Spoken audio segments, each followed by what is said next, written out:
Most diet pills don't fail because they're completely useless. They fail because people expect them to do a job they were never designed to do. That's where the real confusion starts.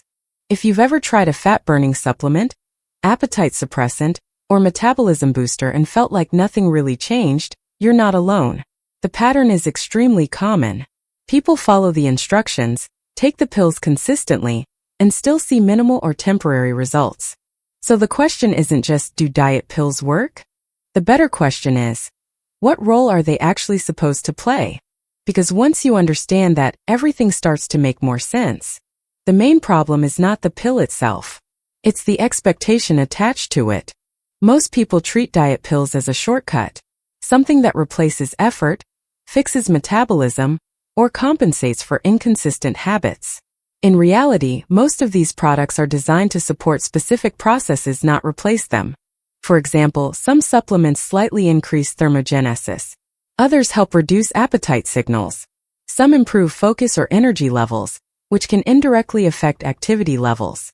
But none of these functions operate in isolation. If there's no consistent routine in place, those small effects have nothing to attach to. That's why results often feel unpredictable. You might notice a small change in the first few days, maybe reduced hunger or a slight increase in energy. But without structure, those effects fade into the background. The body adapts, routines stay inconsistent, and the initial expectation collapses. Then people assume the product stopped working. But in many cases, it never had the conditions to work properly in the first place. This is where most approaches break down. Instead of building a system and then adding tools to support it, people start with the tool and hope it builds the system for them. That reversal creates a gap between expectation and reality. Think of it like trying to improve a process by adding a small component without fixing the foundation. The component might be functional, but it won't solve a structural problem. And fat loss is a structural process.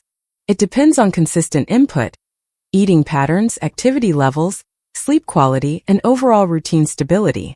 These factors create the environment where fat loss can actually happen. Without them, no supplement can compensate in a meaningful way. Now, this doesn't mean all diet pills are ineffective. It means their role is often misunderstood. When used in the right context, some of these products can support specific parts of a routine. For example, a mild appetite suppressant might help someone stick to a calorie-controlled plan. A thermogenic ingredient might slightly increase daily energy expenditure. A focus-enhancing formula might help maintain consistency in workouts or daily movement. But notice the pattern. In each case, the supplement is supporting an existing behavior, not replacing it. That's the key difference. If there's no consistent behavior to support, the supplement has no leverage. This is why two people can use the exact same product and get completely different results. One person has a stable routine, clear structure, and realistic expectations. The other is relying on the product to create those things from scratch. The outcome will never be the same. So what actually works? What works is alignment. Alignment between what you're doing daily and what the tool is designed to assist. That means starting with the basics. Consistent eating patterns, manageable calorie control, regular movement, and enough recovery. Not perfection, but stability. Once that foundation exists, small tools can become useful. They stop being the main strategy and become supporting elements. And when that shift happens, results tend to feel more predictable. Another important point is scale. Most diet pills operate on a small scale. Their effects are incremental, not transformative. They might influence one part of the system slightly, but fat loss is influenced by many parts working together. So expecting a large outcome from a small input creates a mismatch. That mismatch is one of the main reasons people feel disappointed. It's not that nothing is happening. It's that the change is smaller than expected and often gets lost in inconsistent routines. Understanding this changes how you evaluate results. Instead of asking, "Is this working?" in isolation, you start asking, "Is this helping me maintain the system I'm building?"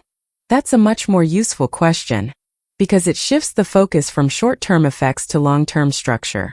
And structure is what makes results repeatable. This is also why sustainable fat loss often looks less dramatic than people expect. It's not about sudden changes. It's about steady adjustments that hold over time.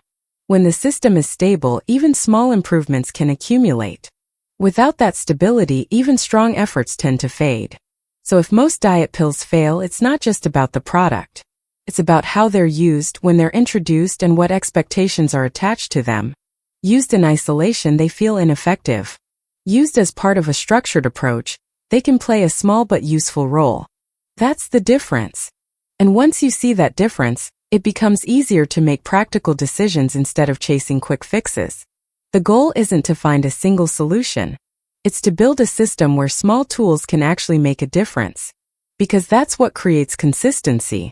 And consistency is what drives results.